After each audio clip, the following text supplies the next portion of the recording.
Bien, nous sommes fiers d'avoir déposé une motion de censure qui, je crois, contrairement à ce qu'un Premier ministre dit, défend l'honneur du Parlement et de la démocratie. Et je le dis assez solennellement, à chaque fois qu'on laisse passer un coup de force sans aucune réaction du Parlement, eh bien, à chaque fois qu'on fait passer un coup de force, on banalise l'autoritarisme qui est utilisé par ce gouvernement.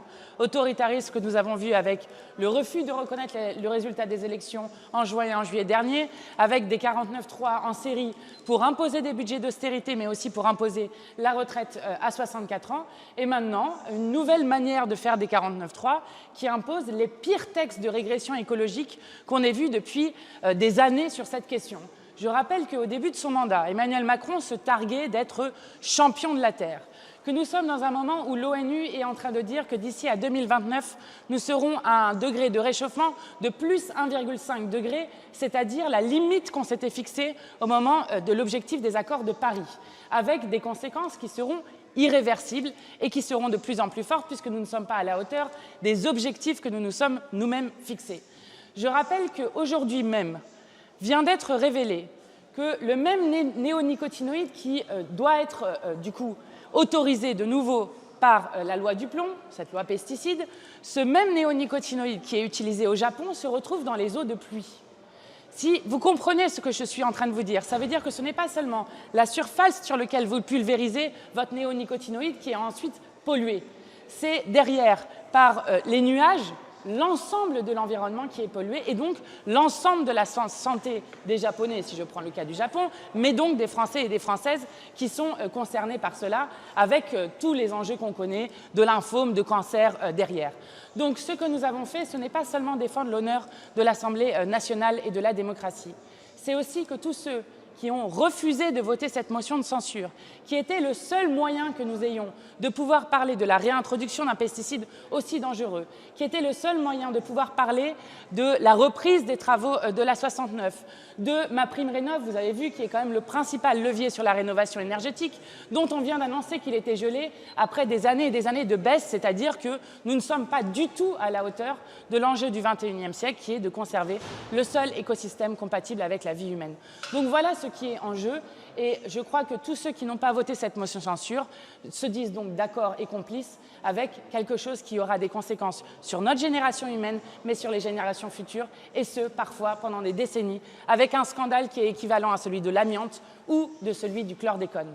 Mais vous n'avez pas l'impression que c'est encore une fois un coup d'épée dans l'eau? Mais vous savez, chacun prend ses responsabilités et nous avons pris les nôtres. Nous ne pouvons pas à la fois dénoncer un 49.3 parlementaire, comme nous avons appelé le fait de transformer la motion de rejet en 49.3, en passage en force et de passer au-dessus quand même de la seule assemblée élue directement en suffrage universel. Nous ne pouvons pas à la fois dire que c'est un 49.3 déguisé et derrière ne rien faire derrière. Donc nous assumons nos responsabilités. Ensuite, c'est aux autres d'expliquer pourquoi est-ce qu'ils ne veulent pas censurer un gouvernement dont je crois les Français en ont plus que vu assez et espèrent non seulement que ce gouvernement tombera, mais Emmanuel Macron lui aussi avec lui. Justement, il y a un an... Vous savez, demain, on a la niche parlementaire du groupe parlementaire des communistes. Ils ont mis en premier texte une résolution sur la question de l'abrogation de la réforme de la retraite à 64 ans. S'il y a eu une seule obstruction réelle depuis le début de ce mandat, c'est-à-dire depuis la dissolution, c'est celle qui a été faite dans notre niche parlementaire, alors que nous voulions juste voter sur l'abrogation de la réforme de la retraite à 64 ans, qui, je le rappelle, n'a jamais été votée dans cette Assemblée, été refusée par la majorité du peuple français et par l'ensemble des syndicats. Donc, vous savez, tout ce qui est ce qu'on nous raconte sur l'obstruction, je pense qu'il faut regarder les faits et honnêtement, avoir 700 amendements comme nous en avions, avoir 2000 amendements sur un texte qui sont des textes aussi importants pour l'avenir, par exemple, de l'agriculture, si on prend le texte du plomb, je crois que ce n'est pas de trop. Ça veut dire débattre une semaine, 2 semaines, et que c'est tout à fait faisable dans une démocratie. Il y a un an, c'était la dissolution à l'Assemblée nationale. Aujourd'hui, un an après, qu'est-ce qui a changé ? Qu'est-ce qui a changé? Vous avez eu un vote très très clair qui a été fait par les Français, je rappelle. La dissolution a été faite le soir même des élections européennes, sur demande du Rassemblement national, et je cite le président de la République, pour clarifier la situation politique. La situation politique a été clarifiée, c'est-à-dire que la Macronie a été sévèrement battue une nouvelle fois dans les urnes. Ils sont battus, L'extrême droite est battue alors que 27 sondages sur 27 donnaient l'extrême droite en tête, et c'est le nouveau Front populaire et le programme de rupture qui arrivent en tête.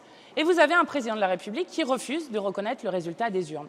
Plus, évidemment, une majorité minoritaire qui s'est encore, une minorité présidentielle qui s'est encore effritée dans cette Assemblée. Donc que reste-t-il pour continuer à gouverner avec une politique dont plus personne ne veut dans le pays? Eh bien, il ne reste plus que les coups de force, et c'est ce qu'il ne cesse de faire encore maintenant.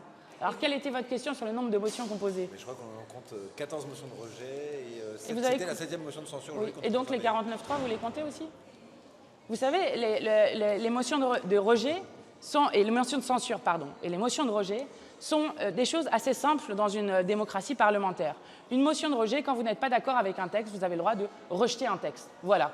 Alors là, maintenant, ils inventent qu'ils sont d'accord avec le texte, mais qu'ils votent quand même la motion de rejet. Bon, bref, pour embrouiller tout ça, que plus personne ne comprenne rien, qui sont des magouilles qui visent juste à une chose qui est, c'est-à-dire de passer au-dessus du vote et du débat des parlementaires. Vous savez, ça, on ira au Conseil constitutionnel s'il s'entête, parce que nous ne parlons pas par plaisir dans l'Assemblée nationale. Nous ne votons pas par plaisir. Ce n'est pas ça, la démocratie parlementaire. Il y a normalement ce qu'on appelle une sincérité des débats qui doit éclairer sur l'intention des législateurs.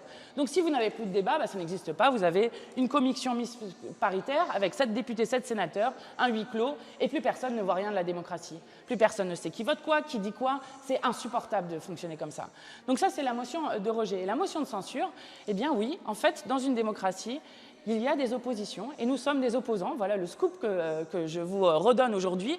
Et nous sommes fièrement opposants, c'est-à-dire que nous croyons qu'en démocratie, il est sain qu'il y ait différents propositions, projets politiques qui soient proposés au pays, et qu'ensuite le peuple tranche entre ces positions, ce qu'ils ont fait notamment aux élections législatives, et qui n'a malheureusement pas du tout été écouté. Est-ce que vous souhaitez une nouvelle dissolution?